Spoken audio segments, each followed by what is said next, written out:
నువ్వు సమర్పణ చేసావంటే ఏం చేయాలి? అది కరెక్ట్గా వాక్యానుసారంగా నెరవేర్చాలి.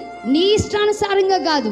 నీ అవసరాలకి నీ పిల్లల్ని వాడుకుని నేను దేవునికి సమర్పణ చేశానంటే అది కరెక్ట్ కాదు. నువ్వు దేవునికి ప్రతిష్ఠుని చేస్తావనంటే ఆ వ్యక్తి ఇంక దేవునికి మాత్రమే, ఆ వ్యక్తి ఇంక లోకానికి కాదు. ఒకటి, కొంతమంది చక్కగా సేవక సమర్పణ చేస్తారు, మందిరానికి నడిపిస్తారు, సేవకులకి పరిచర్యకి తీసుకురమ్మని చక్కగా అంటారు, బాగుంది. ఇది ఎంతవరకు అంటే వారు ఒక వయసుకు వచ్చేంత వరకు తల్లి మాట మీద నడుస్తారు.